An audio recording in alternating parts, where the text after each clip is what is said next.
Hello, Elizabeth. Good morning, good morning, good morning, folks. Welcome to the QT Bible Study with Steve Levitt. This is the live Quiet Time Bible Study we do every morning right here on Instagram, Facebook, YouTube, and Twitter, and TikTok. Hi, Tom. Good to see you.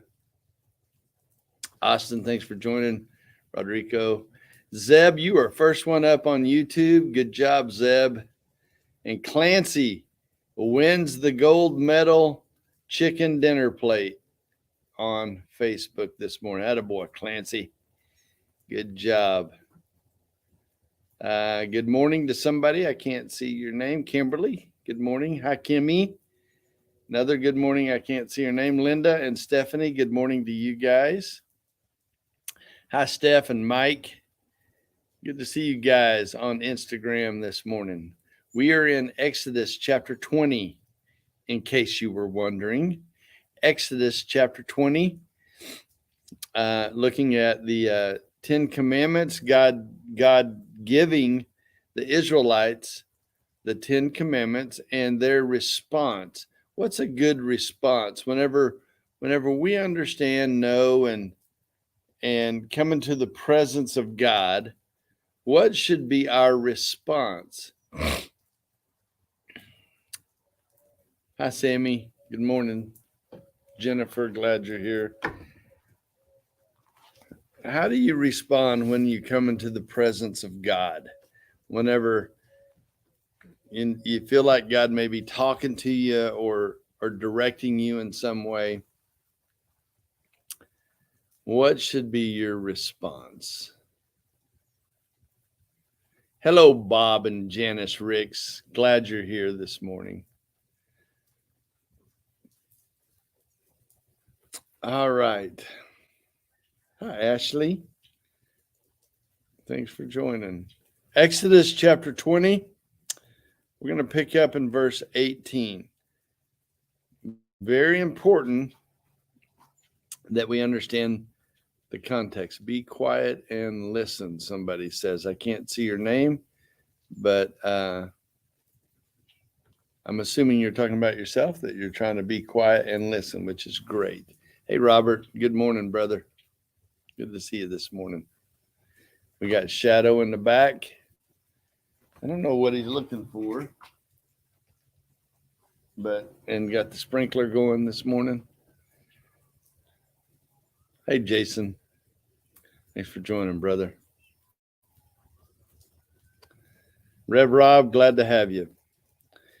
Exodus chapter 20, the first 17 verses are the 10 Commandments that we know about. We've been through those over the last couple of days, the 10 Commandments, and the meat that's in those commandments and what we can learn. Hi, Cheryl. Good morning. Linda, Nikki, glad you are here. So what happened is God says, gather all the people together. There are some rules. Don't have sex for 3 days. Stay in your lane boundary. Don't get close to the mountain. Near the mountain. If you come to the mountain, it'll kill you. So keep at a distance.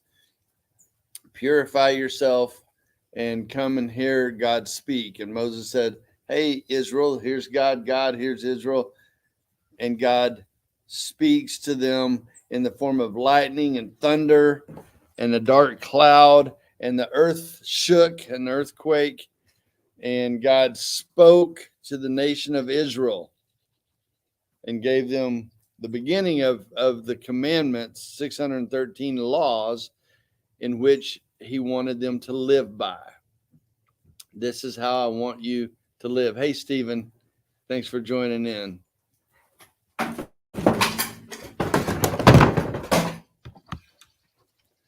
Well, that would be Shadow getting hung up on the light that I use. So give me a second.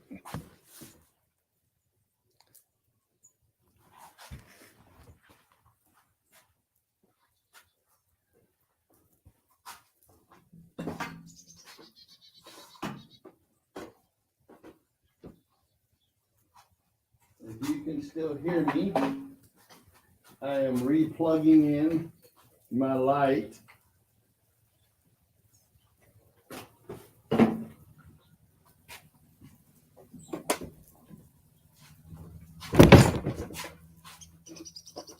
Sort of.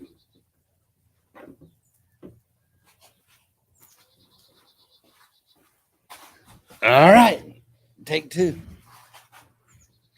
So Shadow went behind the table, got hung up on the cord of my light, and scared him to death, and we're good. Yep, Robert, pretty much.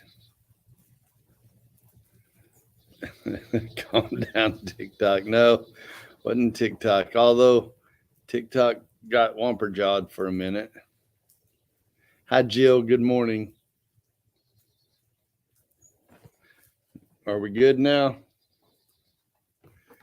He didn't mean it. No, he didn't. You're right. Hey, Fox Rocks. All right. So God spoke to the nation of Israel, thunder, lightning, clouds, mountain. And, you know, I can imagine them all sitting there going, remember, okay, so it was Abraham. I got to go back and help you understand the context here. Abraham, God spoke to Abraham, said, I'm going to make a whole nation of Israel out of you. So go over to this place I call the land of milk and honey. It's in Canaan. That's where your home's going to be. They went there. They started Abraham, Isaac, Jacob, and then Joseph, 4 generations. And there was starvation, hunger in the land. So they went over to Egypt to have food where Joseph was. And there in Egypt, God incubated them to 2 million people as slaves in Egypt. Now God says, I have my nation, 2 million Jews. God hasn't really given them much instruction or been part of their lives. They've just kind of been incubating there. And so now they've come out. God has brought them out of Egypt, and they don't know what they're doing. They don't really know what this relationship with God looks like. They don't know how to do life. They're infants, they're babies, this 2 million people. And they don't know, you know, they're learning and they're hearing, they're trying to figure out what and so this presence of God is new to them, and they're trying to figure out who are you and what are you all about and how should we act. And so they're newbies at they're young and newbies at this relationship with God. Well, God needed to impress on them who he was and his majesty and his authority. He needed to let them see who he was, what he's all about, and what this new relationship with God is going to look like. So he brings them all together, puts them at the base of a mountain, big old Woodstock concert, and he appears to them in the form of this cloud and thunder and lightning and a voice, and he gives them the 10 commandments. And so up until this point, Moses has been the go-between. God is speaking to Moses. Moses is saying, hey, our God, Yahweh, creator of the universe, is saying this, this, and this. And they were like, okay. Well, now they actually got to experience God themselves, not just through Moses. Here's their response. Did I set that up? Hey, Dad, good morning. Hi, Ed. Have I set that up good? You guys understand now? It wasn't like what I think we think. This was a new thing. They're figuring out what this looks like, how to have a relationship with God, and God speaks to them, and ultimately it frightens them. Hi, Yolanda and Carrie. Verse 18. Exodus chapter 20, verse 18. And all the people perceived the thunder and the lightning, thunder and the lightning, and it flashes and it sounds, and the sounds of a trumpet, and the mountain was smoking. And whenever the people saw it, they trembled and stood at a distance. Oh, okay. Now I get it. You're all powerful. You're all knowing. You're the creator of the universe. You are it. You are who you are. I am who I am. And they trembled and they stood at a distance and kind of started backing up. Verse 19. And they said to Moses, please, Moses, you speak to him yourself and we'll listen. We'll do whatever he says, but let's leave that for you. This experience of this close of an exposure to God, overwhelming God. And Moses, you speak to God, and you let not God speak to us, lest we die. The fear of God was in them in a good way. He has the power for us to live or to die. Yes, he does. He has the power to decide heaven or hell. He is the ultimate judge. The word fear God, the word respect God is verse 19. They got exposed to God, and then they said, let us not speak with God lest we die. We have a reverence. The word reverence starts, reverence for God. The word reverence for God starts in verse 19, where humanity began to have a reverence, for the Jews anyway, began to have a reverence for God. Isn't that interesting? Whenever you kind of understand what it must have been like for a Jew sitting there and this earth-shaking experience with the creator of the universe, and all of a sudden your brain light bulb goes off and you get it. This is like somebody who is going on in life today and their brain, the light bulb goes off and they all of a sudden get salvation. Oh, I need to be saved. I need to surrender to God. I need to respect and I need forgiveness for my sins. This is what it means to get saved. I think they all got saved this day. You know, they all came into an understanding and a knowledge of God and their need to be rightly related with God and to have a reverence for God. And he saves my soul, or he decides my fate. That's what happened in verse 19. All right. Got all that out. I feel better now. And Moses said to the people, don't be afraid. Have reverence. Yes. Be respectful. Yes. But don't be afraid. For God has come in order to test you and in order that the fear of him may remain in you. So don't be afraid, but have a fear of him. You get the difference there? This is so important. Don't be afraid. I've said this so many times to you guys. The fear of God doesn't mean being afraid of God. The fear of God is a reverence, a respect for his majesty, his power, and his ability to take or give a life, his ability to decide and discern your fate for eternity.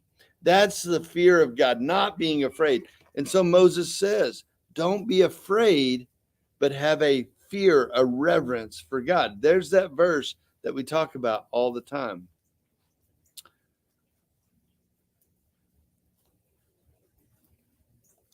He came in order, verse 20, to test you in order that the fear of him may remain with you so that you may not sin. Wow. Underline that. Underline that phrase right there. Your reverence for God we're going to call it fear of God, should motivate you whenever you're tempted to sin. Whenever should I sin? No, I have a reverence for God. Hi, Anna. So I won't. I can't see your name, BFF. Sorry. Somebody tell them how to change their name so I can see them on Facebook. It should motivate us to not continue in sin. Our reverence and respect and revere for God should motivate us not to continue to sin. Thank you, Cheryl. Verse 21. So the people stood at a distance while Moses approached the thick cloud where God was. We'll stand over here, Moses. You go ahead. You go ahead, Moses. I think I'll stand over here and watch from a distance. So the people stood at a distance while Moses approached the thick cloud where God was. Then the Lord said to Moses, "Thus you shall say to the sons of Israel, you yourselves have seen it, and I have spoken to you from heaven." Boom, chakalaka. Now you've seen me. You shall not make other gods. And he reminds them one more time. Now that you know, now that the light bulb has gone off in your head, now that you know, make no other gods, little g gods, beside me. Don't make any gods of silver or gods of gold. You shall not make for yourself. Don't do it. Don't worship other things. I am God. I've just shown myself to you. You just trembled in my presence. I am God. Don't make any other gods before me. As far as the altar goes, you're going to sacrifice animals to me as a sacrifice. So here's the rules for the altar.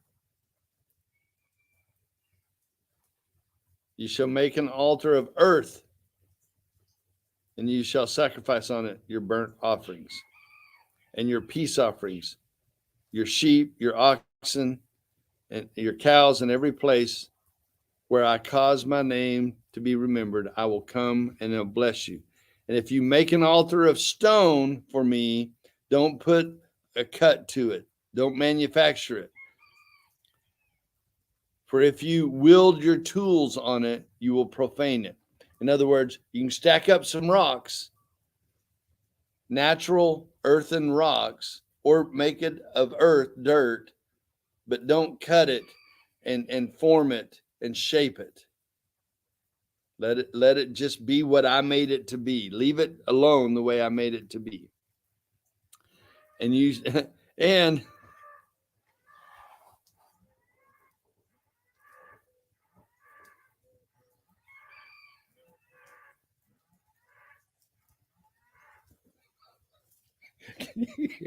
could y'all hear that cow? Man, she must have been passing a gallstone or something.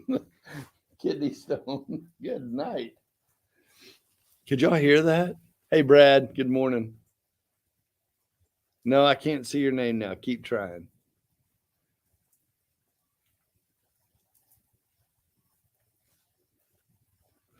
You know, Sissy just made a great point. She goes, it's funny how when we make something, we get proud of it. Talking about the altar. Yeah, you'd be proud of the altar you made. Don't worship it. Just put together some rocks and make it that way. Hey, Carrie from Nashville. Very good point, Sissy. So the last thing he says about this altar, because they're going to make an altar where they go and they sacrifice animals to God as penance. He says, by the way, the last thing is verse 26, you shall not go up by the steps to my altar. You shall not go up by steps to the altar, that your nakedness may not be exposed on it. I'm not sure what that means, but he's saying no indecent exposure. If someone's going up steps, then somebody's going to look up your skirt, right? Your kilt. and see your business. Don't do that. Purity. I don't think this was necessarily you're going to cause somebody to lust thing. This was a reverence thing. Don't run around naked when you're trying to serve God. Your nakedness, right? This is about purity. Still can't see your name. Keep working on it. We're going to end right there. I just wanted to take a minute in that passage for us to look at the appropriate view of God. I think some people get off kilter here. And here's the two extremes. We want to try to be in the middle. Here's the two extremes. There's this person that's all spiritual and God is love, and me and Daddy have such a good relationship, and God just loves me, and it's just all good no matter what I do. And that person's kind of ooey gooey, touchy feely, like they don't have a reverence for the creator of the universe that decides your soul. They're just in this woohoo kind of ooey gooey love relationship with God. They don't have a reverence. Then there's people on the other end who only talk of God as this reverent God who is cold and hard and is waiting for you to sin so he can punish you, and there's no emotional love in the relationship. Those are the two extremes. The truth is, God is both of those. You missed the fiasco. Oh, I'm sorry. Shadow ran into the light and unplugged it, and the whole thing crashed down. Everything crashed down. Shadow needs a home. He needs a home, yeah, A loving with home no lights and cords. with another dog. So if you'd like Shadow to come be part of your family, let us know. People have both ends and extremes, but the truth is he is both. He is both a loving God and a just God. He is both loving and just. And healthy, I think healthy spirituality, healthy relationship with God accepts both of those. I am a sinner.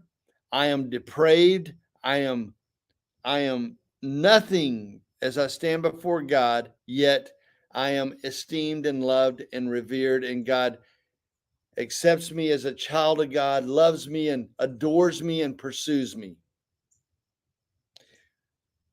Be healthy in your balance of who God is to you. All right.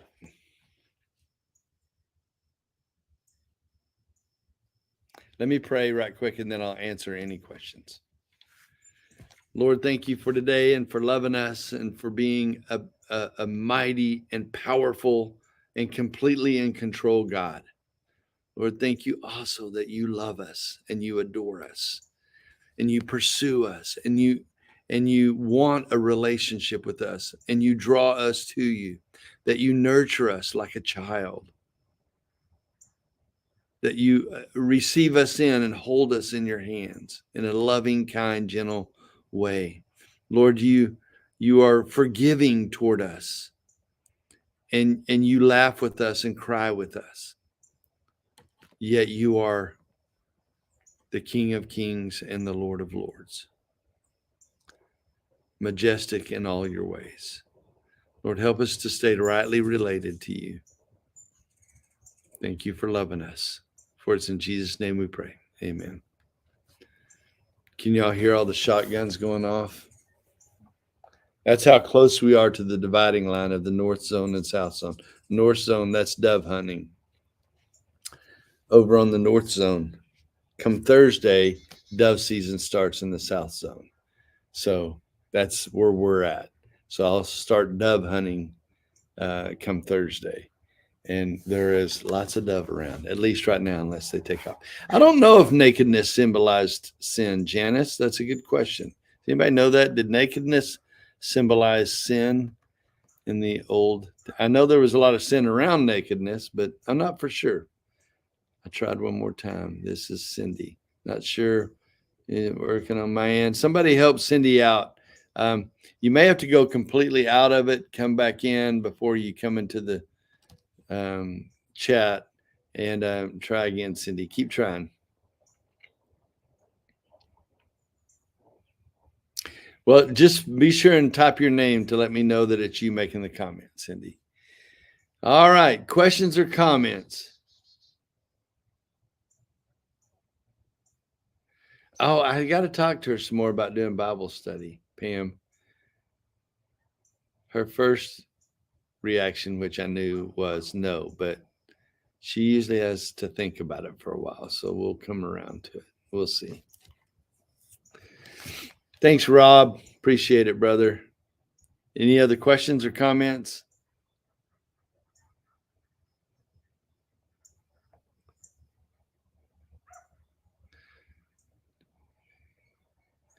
Do I do anything with the dove? Yeah, we eat them.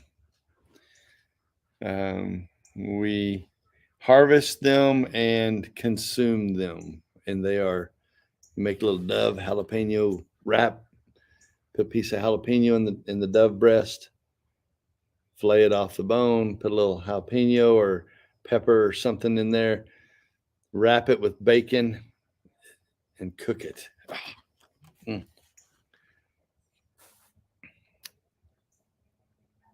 Alberto, thank you. You're welcome. Archie, good to see you. Everybody have a great Tuesday. Yep. Any other questions? They're considered a delicacy here, Tina says. That and calf fries. In fact, my son, they worked cattle up in Amarillo, worked cattle last week and had calf fries, Rocky Mountain oysters. Whenever you castrate the cattle, which is what you do when you work the cattle, you take those, prepare them, and fry them. They had alligator. Dane was up there dove hunting, and they did a big feast. They had gator meat, dove, calf fries. I think they had some pheasant left from last year, some venison from the mule deer from last year. They had a big wild game dinner. My brother and all of his kids and my son and my dad were all there, and they had some good eating. A dove is a dark meat, Hindle. It's kind of like pheasant or duck, or darker than pheasant, but it's kind of a dark meat, and it's not very gamey, I don't think. Pretty crispy texture, really good. Tastes like chicken, right? Mule deer. Yeah, we have mule deer up in the panhandle of Texas, Robert, on our ranch up there that I grew up on. My brother lives on now. We all harvest a mule deer up there every year. Way better than whitetail. I'm still hoping to get an axis deer. I've never harvested an axis deer. It's supposed to be even better than mule deer. And they're axis deer, European deer down here in South Texas. They're an exotic, so you can hunt them year round. So axis deer are supposed to taste even better than mule deer. So Nikki, got it. Great reminder of God's majesty. Yep. No Rocky Mountain oysters for me. One says enough. Jennifer, they're so good. I love Rocky Mountain oysters. I think they're great. Dove tastes a little like steak to Kimmy. Dove are delicious, Ann says. Yeah.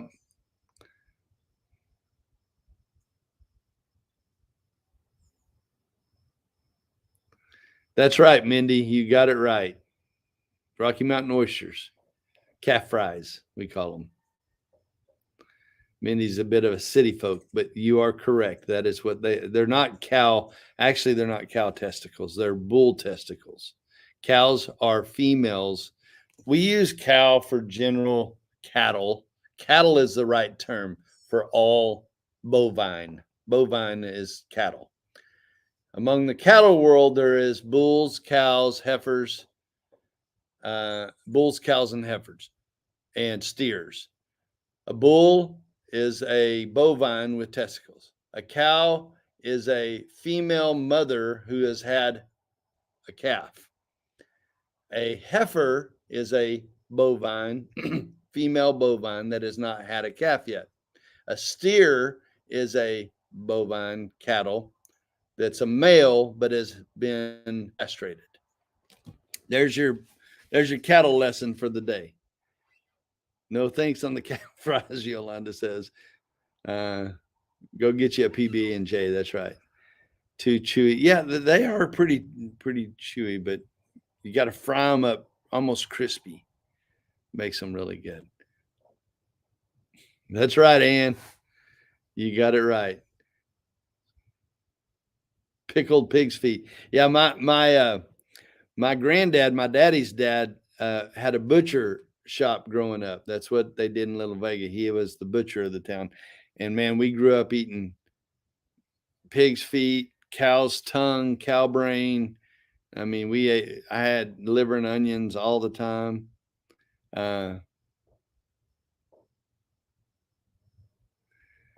Steph missed that question while judging cows in high school. Oops, Steph. I got you. Depends on whether you have much pride in their author, dependence on God.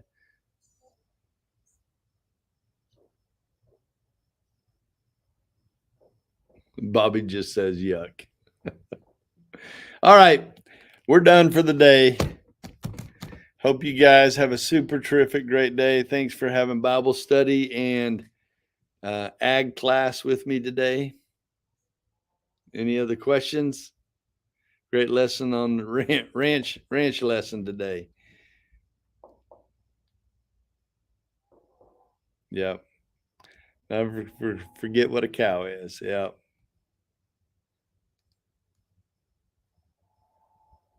All right. Keep on keeping on. Love you guys. See you back here tomorrow. Bye-bye.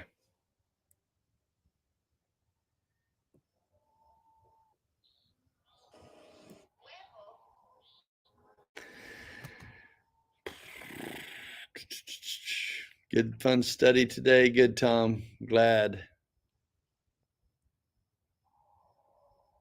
I don't know if there was a comment I needed to read there. Sorry if you pinned it and unpinned it.